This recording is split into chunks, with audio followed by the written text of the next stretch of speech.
Rheology. Rheology is a term you'll hear a lot in geology, and it is simply the ability of a material to flow. So it's not some complicated mystical term. Rocks flow, especially when they're heated and pressurized like they are down in the mantle, for example. Ice can flow. We see it in glaciers. Again, there's a lot of pressure involved. Most solids can flow if they're introduced to enough heat and pressure. And the ability of the material to flow is rheology. First thing we're going to look at are rheologic relationships. We can have elastic behavior, viscous behavior, and brittle behavior. These are the three basic ways a material will respond when you apply stress to it. There are some special cases that are kind of crossovers, which we'll cover a little bit, but these are the big three. So what is elastic behavior? Well, if a rock deforms briefly, geologically speaking, under stress, but returns to its original state after the stress is removed, it's elastic behavior. It's just like if you take a rubber band. You apply stress by pulling it, then you let go of that stress, or you let go of the rubber band, releasing that stress, it returns to its original shape. And you probably yelp because your fingers get snapped. Or a more extreme case, a bungee cord. If you really dislike your roommate, you can test this out, have them hold one end of the bungee cord, see how much stress you can apply. Then relieve that stress and see if the bungee cord returns to its original shape. On a more serious note, if you have rocks, sometimes if you apply a lot of stress, it'll deform and then return to its original shape if you remove that stress. For example, glacial rebound. If you go and you stick, quarter kilometer to over 1 kilometer thick layer of ice over a large area like the state of North Dakota or all of Canada,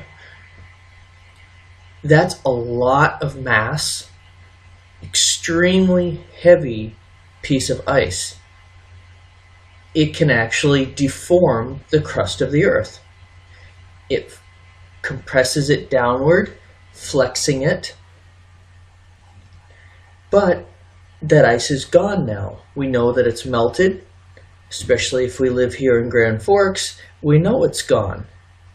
We're living here. It used to be under ice.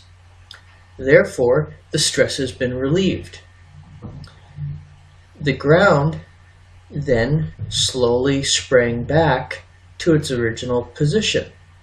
There are actually parts of the United States that are still recovering at a noticeable rate. Well, noticeable to a geologist. Another professor that used to work here at UND used to go out to Maine every couple of years to measure the glacial rebound that was occurring. There were parts of Maine that were rebounding by about a centimeter every 10 years. So the elevation was increasing by a centimeter for every 10 years. Now we can measure this elastic behavior using moduli. They're mathematical terms that describe what's going on.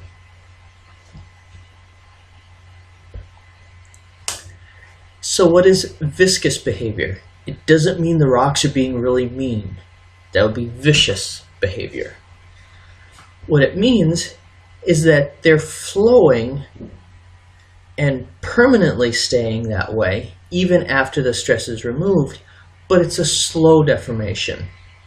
This is like Play-Doh or silly putty or toothpaste. You have some there.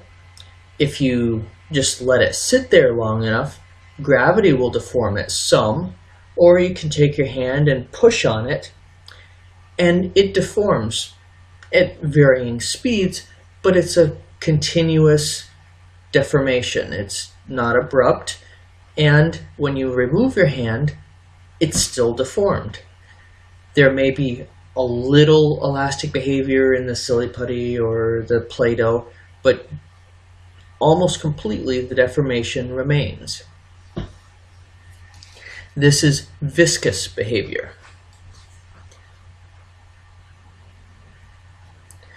Brittle behavior is abrupt deformation. This is like, if you've ever had a piece of hard candy in your mouth and you start biting down on it, not much is happening, and then all of a sudden it just shatters in your mouth or cracks in half if it doesn't shatter. That abrupt deformation, breaking into two or more pieces, is brittle behavior. Or a piece of glass. You set something heavy on a glass table, it doesn't sag or flex or deform elastically or viscously. It shatters into a bunch of pieces and your heavy object just goes down to the ground or whatever was below the table. That is brittle behavior.